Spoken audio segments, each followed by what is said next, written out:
Flosstube, it's Anna.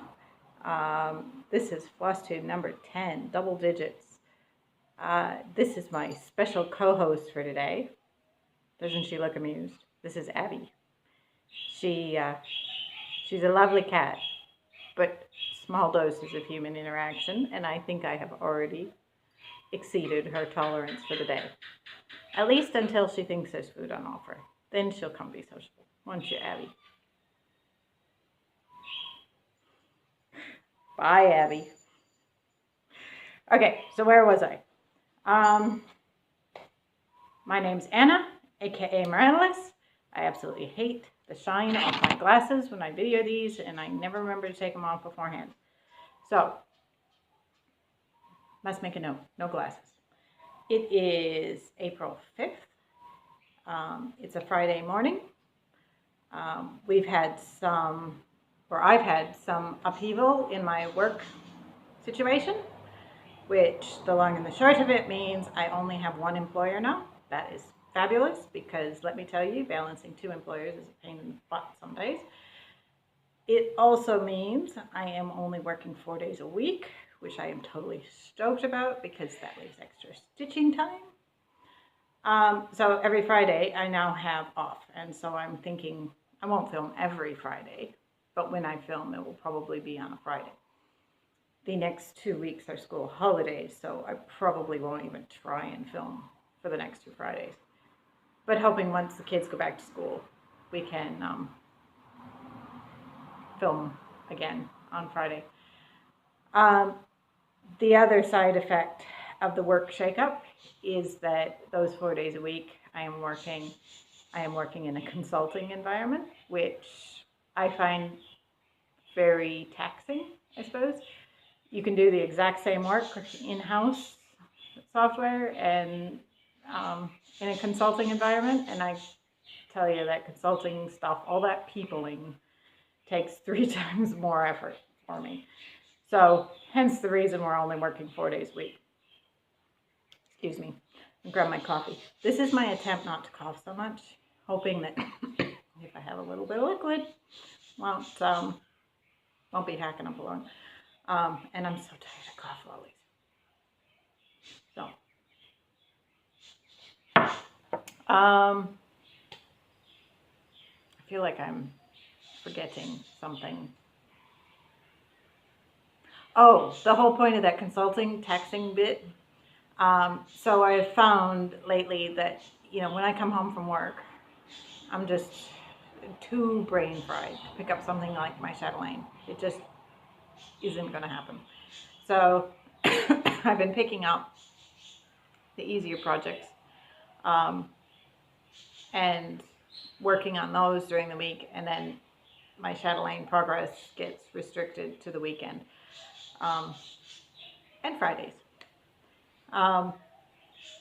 So today, so far, I have been super productive. I have filmed a detailed close-up of the Chatelaine for you, so I'll insert that later when we get to the part. I've done laundry, hung out a load, hoping it doesn't get rained on, otherwise I might have to pause this and go fetch it back in. But I think it's one of those days where it's going to look like it rains and you might get a sprinkle or two, and that's it. And so the laundry will be just fine. Yeah.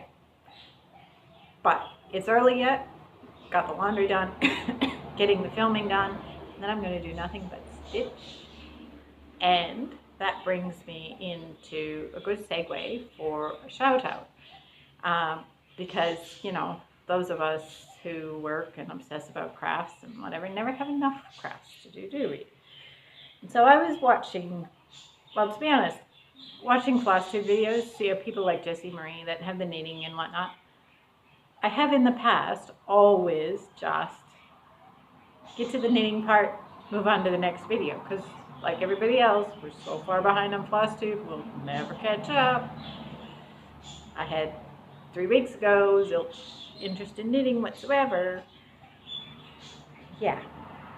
Well, I was watching a stitcher from the Netherlands, Gemima, aka the Rocking Stitcher, and Oh, excuse me. She, I mean, she's got lovely cross-stitch pieces too. That's why I started watching her, because, you know, no interest in knitting. Ooh, there we go. Here comes the rain. Bugger. By the time I find the basket to bring the laundry in, we've got it disappearing. See, this is... The rain is so unpredictable over here. I will be glad to see the end of this wet season. We've had just about enough rain. Thank you very much. So what was I saying? Rocking Stitcher. Gemima. She's got some gorgeous cross-stitch projects. A couple of big heids. A couple of smaller pieces. One's really cute with hedgehogs. That one's cute as. A couple of really nice butterflies she's finished. So a nice mix. Nothing too primitive that I can think of. Nothing samplery. Those heids, looking at those heids, my mind boggles at how you people stick those out, because I was looking at, she's got one where it's all these different animals, and it's a gorgeous picture. And I'm looking at the stitching piece she's holding up thinking, oh, she must be all the way across that. And then she makes some comment about she's almost halfway across that. So the mind boggles at the number of stitches that go into those things. But it's gorgeous. I love it. Anyway, so I was distracted with something, who knows, probably my stitching. And at the end of her third video, she's got a bit of knitting she's picked up again. And she's picked up a just a gray piece that she's working on, and it's got some cabling, and she's showing a magazine that the pattern for this cardigan's come out of, and I just had a massive brainwave. I have, for all of my professional career, had a wool sweater, you know, I always call it my Irish sweater because I got the first one in Ireland. We were traveling around, sightseeing. We get off the ferry in Ireland, and it's pouring rain, isn't it? It's cold. So straight to the souvenir shop, and I see these cardigans, heavy wool. And at the time, I did not realize what a life-changing decision this was going to be, to impulse buy this cardigan as an alternative to just the typical jumper, you know, that says Ireland or whatever on it that you would get in a souvenir shop like that. I wore that sweater to absolute shreds. I have had 4 or 5 very similar to it over the years. Wore them to shreds. The last one I was wearing into the office last year, and I noticed I've got holes in the elbows, and I'm thinking, yeah, probably time to retire that one. Yeah, the problem is heavy wool knit cardigans are not exactly common to find in the tropics. One of them I did order from one of these online websites, but I was a bit disappointed when it showed up. It wasn't the really heavy, thick cardigan I thought I was ordering. It was much lighter weight, and so I found the whole ordering them online to be a bit suspect. And so I've been wandering around for the last year going, what am I going to do about my Irish sweater? Well, I saw this little gray sweater chunk that she was working on, and I thought, ooh, I can make an Irish sweater, can't I? Yeah. So I am not crazy enough to jump straight from not having knitted anything to an Irish sweater. So I've got a different project that I'm starting on to learn knitting. And Flosstube made me do it. Gemima made me do it. So I'll have to make a new hashtag. You know, it goes right along with Jessie Marie made me do it. In this case, Gemima made me do it. So I'll get to the end of that. Oh, I was talking last time I filmed. I want to say last week, several weeks ago. Last time I filmed, that I'd kind of had a brain hankering to do a bit more harding, and I've done absolutely zilch with that. But what I did do was bring out one of my old projects to show you. So this little angel, I probably started her 15 years ago. She's from memory, the Millennium Angel from Hanky Designs. It was a Nordic needle pattern. The pattern was listed a particular figurine head and arms and whatnot that were to go with it. It was sized to fit. I have a vague recollection that I bought said head and arms that 15 years ago, but in 15 years of traveling and moving overseas, and I have no idea where it is. So when I finally pulled it out and finished all of this, I love these little crystals at the bottom. There's another one out. Oh, right there. I'm not actually seeing very well. Anyway, when I finally finished all of the needlework part of it, and I got to thinking I need to assemble it now, I found a local lady that does the porcelain dolls, and I took her the collar, figuring that's the best gauge of the neck and stuff. And she picked an appropriately sized doll head and made me hands and head.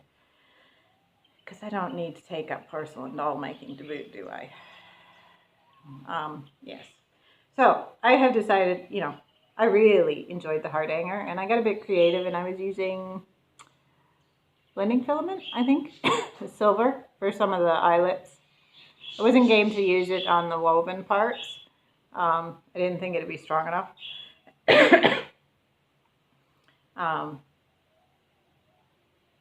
What was my point? Oh, I love the needlework, but I have decided I suck at doll clothes making. It's a bit of a hodgepodge pinned together. Like, I'm a bit scared. It's supposed to sit, you know, on top of the Christmas tree. Because in our family, we have a permanent argument over whether you have an angel or a star at the top of the Christmas tree. As a kid, we always had an angel. So my husband's on the star side of the argument.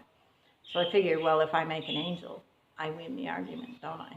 Because he's not going to make me take down my angel. Having said that, in the years since I finished, I finished this last year, and then we were in the U.S. for Christmas, so it didn't go on the tree. And then the year before that, we were with his parents in WA, so it didn't go on the tree that year either. So all good. I'm pleased with how she's turned out, but I need to get her on a tree. Oh, and for anybody who's curious, that is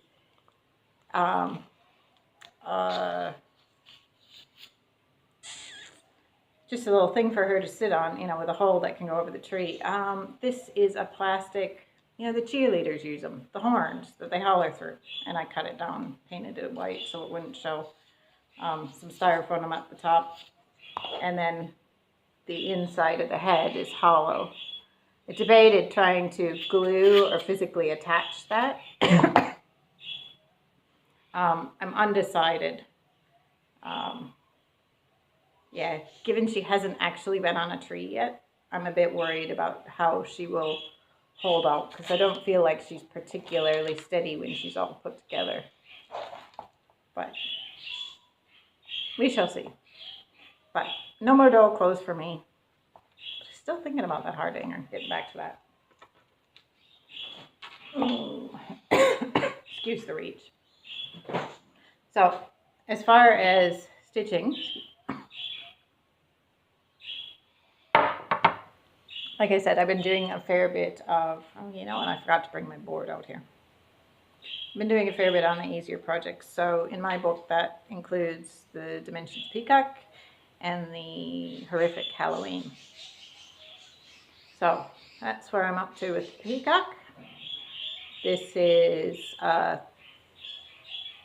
32 count Belfast, dyed by Color Cascade Fabrics in their Sweet Cherry Pie. I gotta try and remember to tell you guys fabric details. I think I skipped that a lot of. You can see I've worked a fair bit up the neck. I finished in all of this upper wing. Finished all of the back. and have been focusing lately on working down the tail and into the draping bit of feathers and tail. Like this is the edge of the pattern. So I'm getting pretty close on that side. My guess is for the next time I pick it up, I will continue to work down this bit of fancy tail yet, finish up those blues and stuff before I go on to the greens, and there's like white peachy sort of flowers in there. So that's where that's at. I'm pretty pleased. I think I had a fair bit of progress. You know, if I was really clever, I could go try and put together a before and after for you. Maybe I'll try that because I'm not at work today. I've got the whole day off. I can do things like that.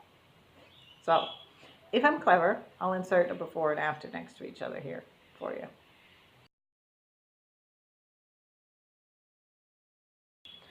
So I think it's been about 3 weeks since I filmed. I think this got basically one of those weeks during the midweek while I was brain fried. Oh, I don't think. Oh yeah, I did. I didn't think I brought the Halloween one. That was a bit silly. Okay. So the Halloween one, I have finished. So I think last time I showed you the first one was finished, short of adding the buttons that I'll do at the very end. The second one only had some outlining to be done. It's now outlined and finished, short of its buttons. The third one is outlined and short of its buttons and finished. And number 4 is so very, very close. I thought last night I could finish her up, and then I ran out of Krynic for that last fence post. By the time I realized it wasn't going to have enough Krynic to do the last fence post, I didn't finish up the back stitching here either. So today's goal is to just finish up the rest of the back stitching on that frock. There's a little bit of back stitching on the fence post, so I'll probably do as much as I can so that when my Krynic shows up, I can finish that one totally, short of buttons. This is pretty sure a 32 count Belfast again. Yep. This is Stormy Nights. If it's dyed by a particular person, it's not dyed, it's one of those printed ones. It's plain gray on the back. So I'm not really sure what the supplier is, but it's Stormy Nights. The original pattern called for Vintage Stormy Nights. I'm not entirely sure whether that's the same or different than this Stormy Nights, but I quite like this one. I think it's a nice contrast with the colors that are on there. The only modification I made to the colors is where I'm using the Krynic 032 braid. That was originally called for DMC Light Effects Glow in the Dark. I've said before, I hate light effects, I'm not going to do it. And I wasn't too particularly keen, or didn't feel it was necessary, I suppose, put it that way, to use glow in the dark fabric because I have no thread because I have no intention of looking at it in the dark. So it seemed like a bit of a waste to spend any time or effort looking for glow in the dark threads. So I had this Krynic 032 braid on hand with no use for it. I thought, well, I'll just sub that in. It'll give it a bit of a sparkle. Of course, now I've run out of the braid and I'm going to have to buy more. So where I thought I was doing really good by, using up my stash, I'm just going to have to buy more. But the last 2 panels have a lot of that braid in it again. So actually, I'm not the least bit convinced that one more roll will get me through both panels. But I only bought one because I certainly don't want to be back to where I have 1 and a bit left over. The braid's all right. It's worlds ahead of stitching with the light effects. I wouldn't say it's fabulous. If I hadn't had the braid, I probably would have swapped it out for a rainbow gallery. I actually think if you found a white silk lame braid, it would have been really, really nice in that, particularly because like the ghost is all done in that. And I just think having it a bit more solid white with the shimmer would have been really nice. But it is what it is. I'm certainly not ripping it out now. And I didn't have any white lame braid in my stash. So you get what you get. As I tell my children, you get what you get and you don't throw a fit. Oop, nearly knocked up the needle out.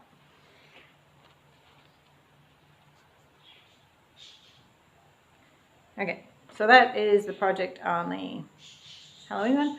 I think that took more or less 2 of the 3 weeks, 3 intervening weeks, at least during the weeks. Yeah,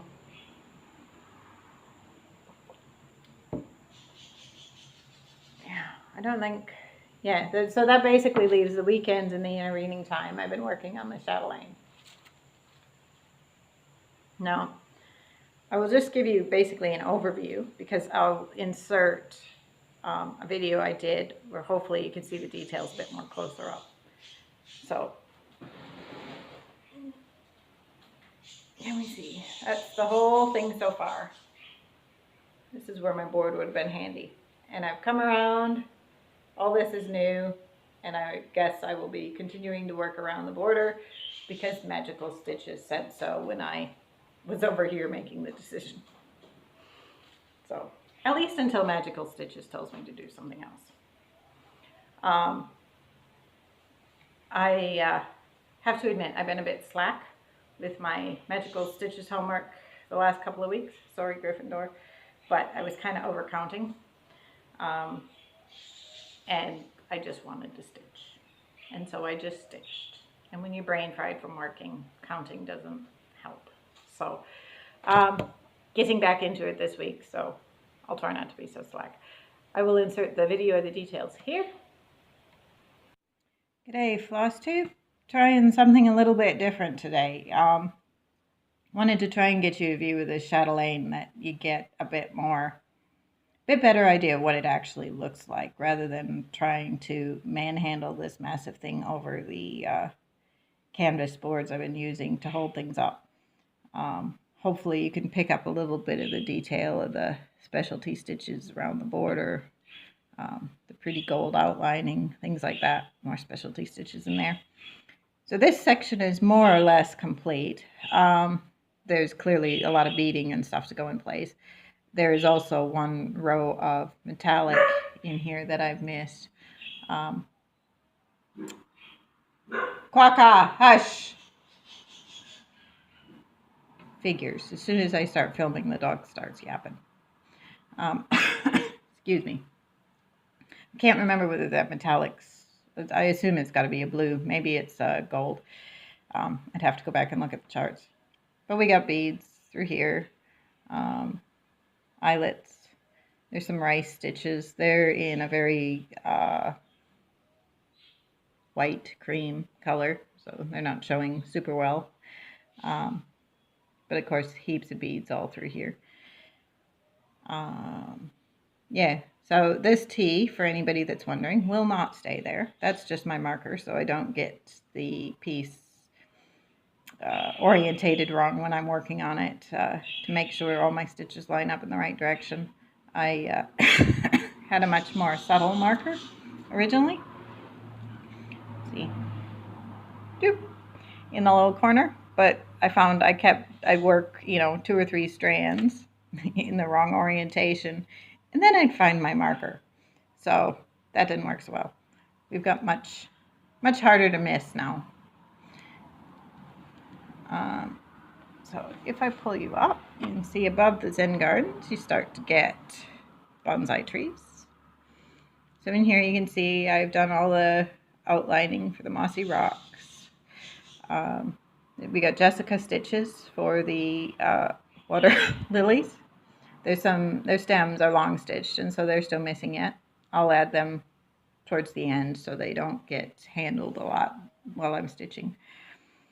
The bonsai trees still need to be backstitched down around their pot, and there's a few tufts of grass that need to go in. So I would probably try and do that more or less ASAP to draw a line under that little task and say that's done.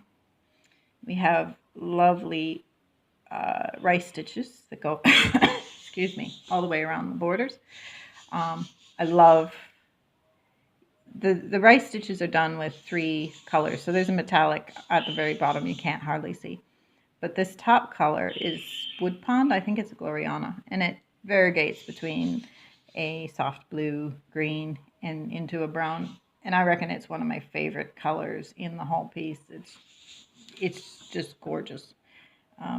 Nice, soft, muted. I'll show you all of the different bonsais as I move around, but for the moment, since we're already here, I won't shift the fabric too much. So in each of the corner, so you'd have bonsai, and then missing long-stemmed grasses to fill in this area. And then in the bonsais, in the bushes, I've done all the back stitching now. So there's a fair bit more beads, again, long stitching to make that sort of a waterfall feature. I think last time I filmed, I only had 2 of these bushes totally outlined, so now all 4 of them are. And it's not hard back stitching, but I just found it a bit pestilent, and so I'm glad to have a line under that task and call that one done. I remember in my last video talking about these frames, and we had to do 500 stitches because Sirius Black was framed. Here's a better view of those yellow and green stitches I put in. The yellow is just a back stitch in sort of a flower shape with a green cross over the top. Again, more beads missing, beads in the corner. Oops, every time I put my hand under there, it mucks up the focus. Must try not to do that. So the frame is done all the way around as well. When you move to the outer layer, I started with this lovely koi pond. And look, you can see both the lanterns on both sides. So these rocks need to be backstitched. There's specialty stitches all through there. And then the big arches go over the top. But I think I said in an earlier video, again, I'm waiting. Those arches are largely specialty stitches, so they will wait till closer to the end, so they're not getting manipulated. The aim is to get all 4 sides to more or less this state before I move on to that stuff. So you can see I've finished both lanterns. I think I had those finished last week. I'm pretty sure I did. They need to be backstitched yet, which I'll probably wait till I have a couple of lanterns and backstitch them all together. So then the pattern goes into some vegetation, which is there's not much missing here. There's no backstitching or anything that I'm aware of. There's a bit of a bead here. Probably a missed stitch in there somewhere. So if I find it, I'll do it. But then that, again, repeats. Let me change this around so you're still seeing the top. And I've done most of this bonsai tree. I think there might be a few stitches in here that I'm missing. But most of this one is done, and I'm starting to focus on this tree over here now. This bottom section of bushes is done until the next lantern. And I did look up the proper name for those lanterns. Toro, I don't know. But the stone lantern has it's one of those with a very wide base. So the base starts to come. And I think there's probably a few more bush stitches on the other side of the base. But I'll get started on the lantern before I finish that up. And you can see there's a few stitches in there that I've still got to tidy up yet. Inevitably, you get to stitching all of this and you miss 2 of some random pink and you need to go back and fill them in. That's kind of where I'm at. So that's You can see in this area I haven't, you know, started any koi ponds or anything.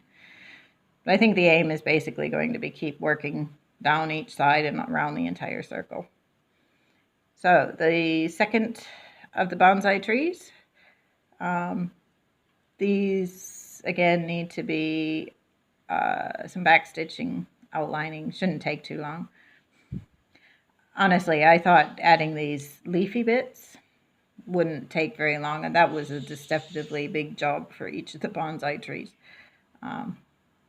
You know, it looks like it's just straight stitches. Can't take that long. But yeah, I don't know what it was about it. Clearly, I underestimated that task.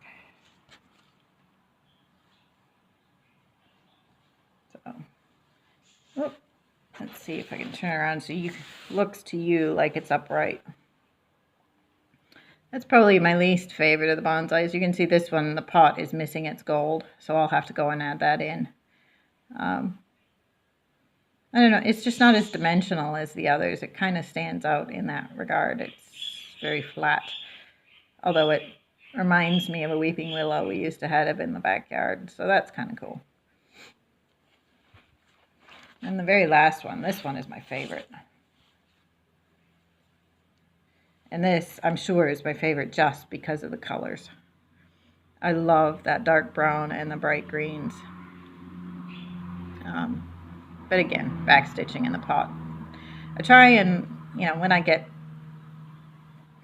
to a part, you know, I try and do all of it so I can rule a line under it, you know, all my bonsais are done, all the pots are done, all the long stitches are done, all the bushes are done, you know, so I'm not finding, oops, I missed one bonsai or I missed a bush. In as much as you're able to. This is a massive pattern, and some of the logical jobs even need to be broken down into smaller bits. So, yeah. Anyway, I hope you enjoyed that bit more of a close-up look at the chatelaine. The sparkle is still not coming through, but at least you should get a better look at what the piece looks like up close. Because, I don't know, if you ask me, you look at those pictures on the front of any pattern, and it's not just chatelaines, it's miras and a whole bunch. And the pictures just do not do the patterns justice.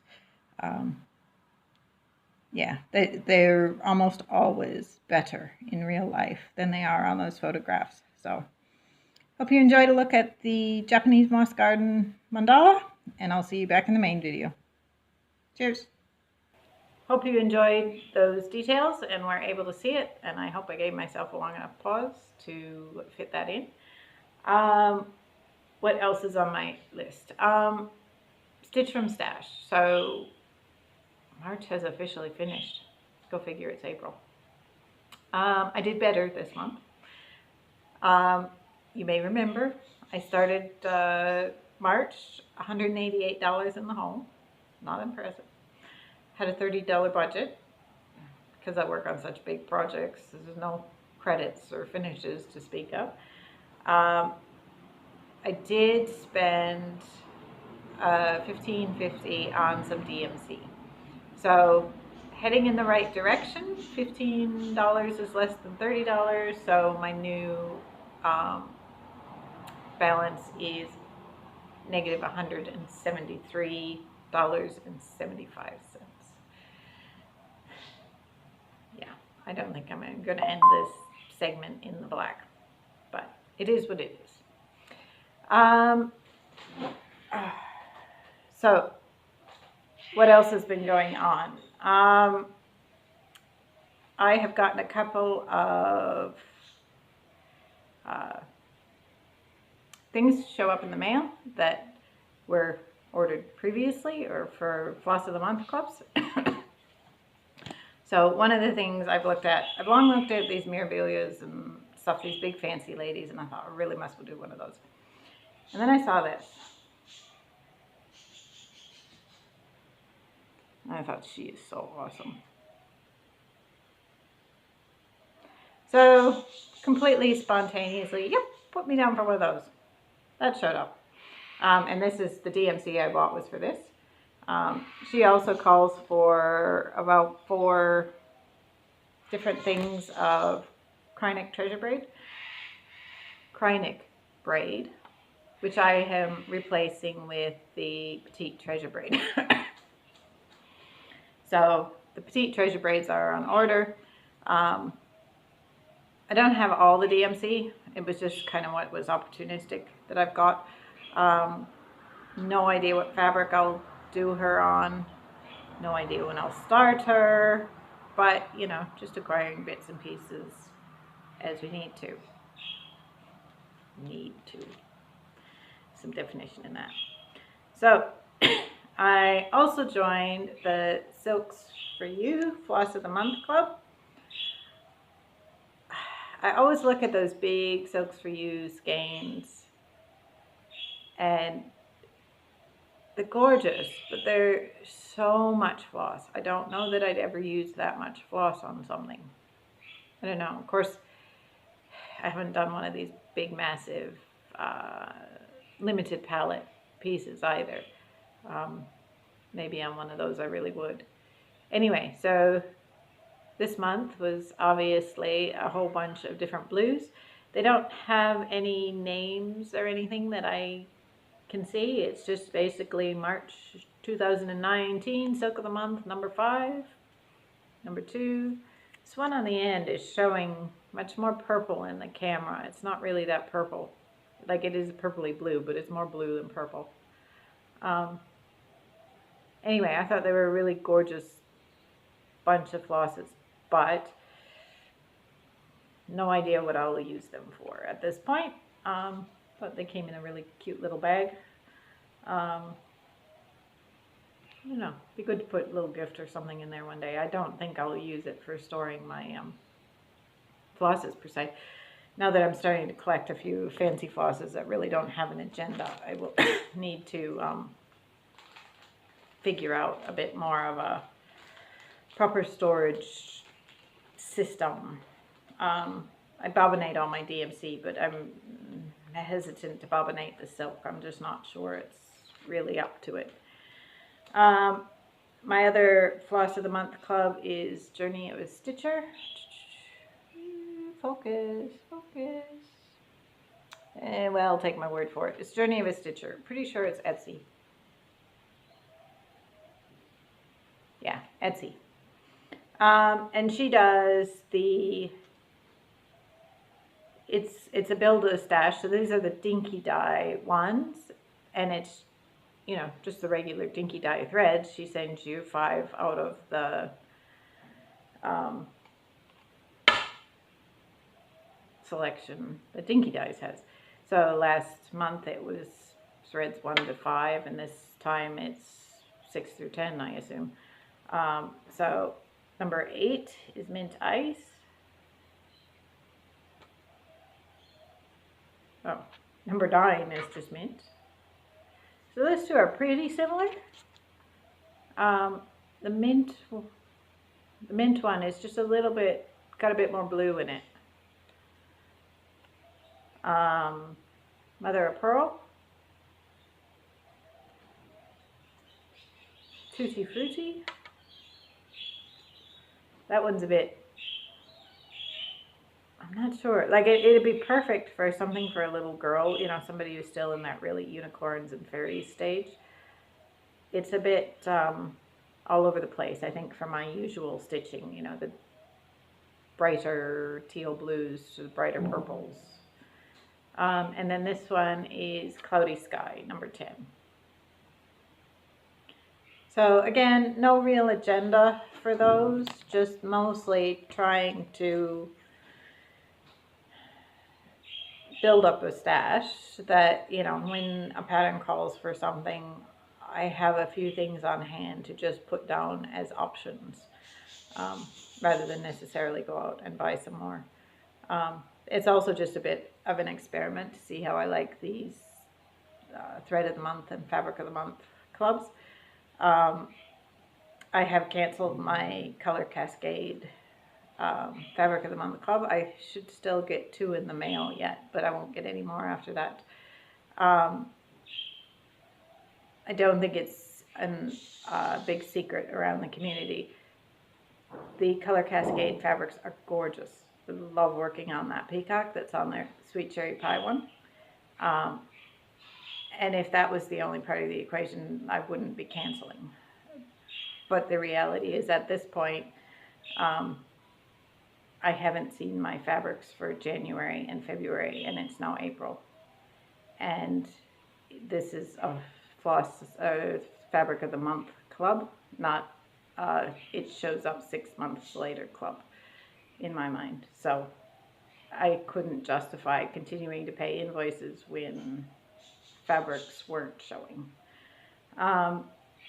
So if you're happy to wait, by all means, it's gorgeous fabric.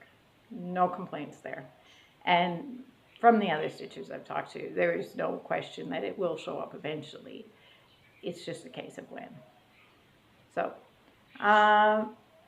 what else? I think that is everything I bought because I'm trying to be good and limit the whole stitch from stash. But fortunately, those floss of the month things don't count. So I still get a bit of a treat. That brings me to Jemima's haul. Gemima made me do it. And my knitting. Oh, I will try and insert here a picture of what this is supposed to look like. It's a shawl, and it was labeled as beginner pattern.